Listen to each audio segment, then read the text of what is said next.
How do you live life and win the game? Well, in spite of all this stuff that sounds so terrible, there are people that seem to be winning, seem to be fulfilled, seem to be making a difference, seem to have a great deal of joy in their life. And they seem to have it consistently, and they're not doing it through drugs or alcohol or distraction. They're doing it through living a life of significance. How have they done it?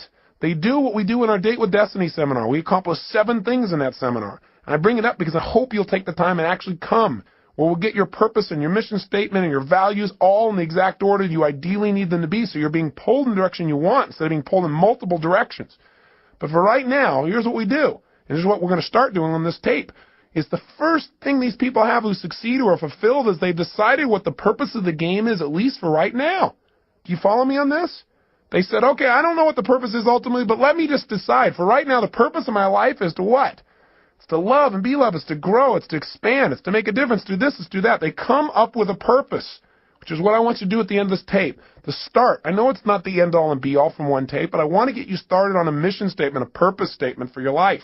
You got to have that. If you don't at least have a target, if you don't know what the goal of the game is, you don't know what to decide to do.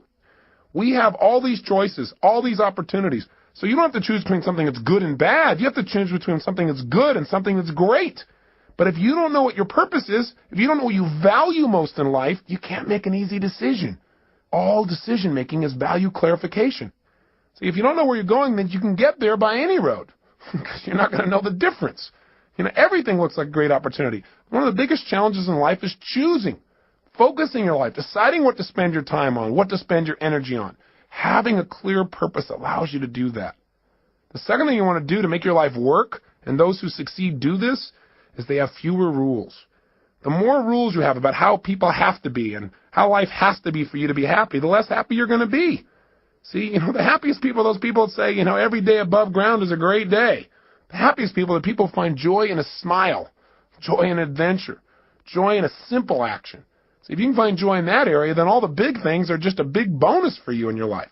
So when you find yourself starting to react to something that someone else has done, then you might want to ask yourself, how significant is this really, right? Is this so bad? Is it okay for this person to have a different opinion, a different view, a different feeling than me in this area? And in most cases, you might say, yeah, it is. What would you have to believe in order to be upset? That everybody has to live by your rules? Well, maybe in some areas that's real important. Maybe some other areas it's not as significant. You can just let go of it and have a lot less pain. The third thing that people who win the game of life seem to have in common is they've made their rules consistent. They found the conflicts in their life, and when they find them, they've been honest with themselves and say, this is a total contradiction of what I normally believe in other areas. No more. This is not how I'm going to live my life. Fourth thing these people do that make them succeed is they give themselves pleasure whenever they win, even when the world doesn't. This is really important. You got to realize that sometimes you'll do everything right and you won't get acknowledged. So what? Acknowledge yourself. You got to catch yourself doing little things right and give yourself the pleasure you deserve. After all, if somebody else tells you, hey, great job, and that makes you feel good, it's not them saying great job that makes you feel good. It's when they say great job, you stop and say, that means I get to feel good, and you send a little neurotransmitter that allows yourself to feel the pleasure feeling in your body. Why not just give it to yourself so that you keep yourself on track, so you're always reinforcing good behaviors, excellent behaviors, commitments to your highest values. Fifth thing these people have in common is when they screw up, when they don't do things right, when they violate their own values, when they violate their own sense of purpose in life, they give themselves a short burst of pain. They say, hey, this is not who I am. I stand for more. They don't wait for the world to have to give them pain. That's why they're on track. The sixth thing that these people that win have in common is that they know that everybody in life has different rules, and so when they get in a relationship with people, they know they've got to have other people in their life to help succeed in a particular area, they try to find out their rules.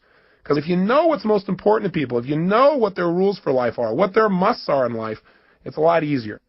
And lastly, people who succeed in life, they've learned that life has a purpose, but they also at the same time don't take life too seriously. They don't take themselves too seriously. What's that old funny metaphor? Why do angels fly? Because they take themselves lightly. Right? The bottom line is we've got to look at life in a different way.